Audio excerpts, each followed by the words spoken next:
Okay, here we are. A nice spectacular view of the city of Cheongyang, South Korea, the place where I've been the last 2.5 years.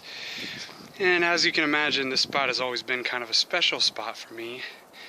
And now it seems like a good location to do another video, so I'm gonna do that now.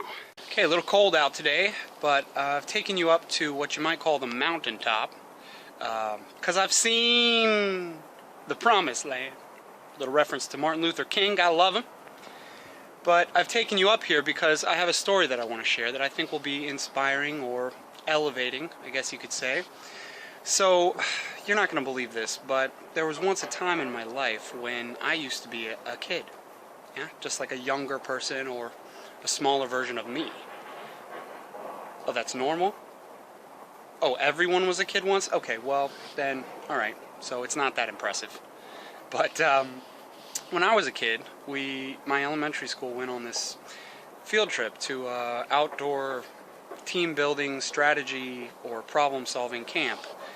And there were all these different stations set up in the woods, and we had to overcome different challenges, like we had to get everyone in our group over a wall or across a riverbed. And there was one challenge that I'll never forget because it changed my life forever.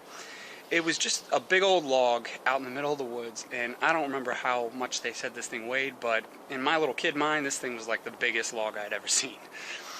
But it was attached to a rope on a pulley system that was set high up in the trees. And the camp leader said, "Who thinks they can lift this log?" And I don't remember what I did, but I know there were a lot of kids trying, and obviously no freaking way.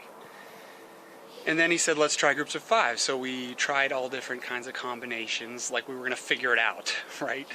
But eventually, when we were all exhausted and defeated by it, he said, "Who thinks that if you all worked together, without my help or the help of your teacher, that you can lift this log?" And there was only about 20 kids in our group, and we had just gotten our asses kicked by this thing.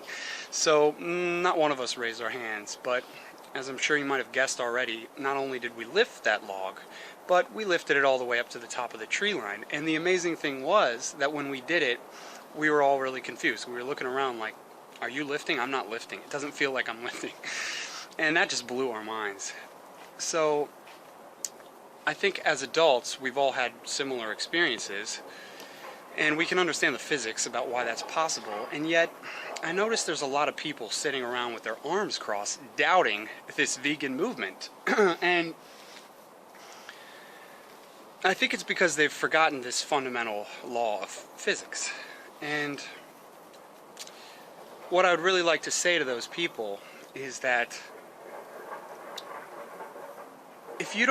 first off, if you don't think that vegans understand the size of the log that we have to lift, then you're mistaken. I mean, we know that most people would probably chew off their own arm before giving up their addiction to animal products, and we know that the industry that we're facing is a crafty bunch, and they're just going to ship all the animals that we're saving over to different countries where they can control the media a little bit easier, and they're going to use the same propaganda that worked on us. And I lived in South Korea, like I said, and I know that that's already what's happening.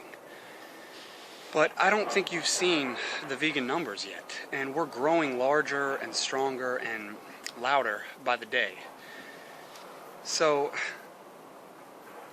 if you're still choosing to defend or justify the continued consumption of animal products, then you're on the wrong side of history.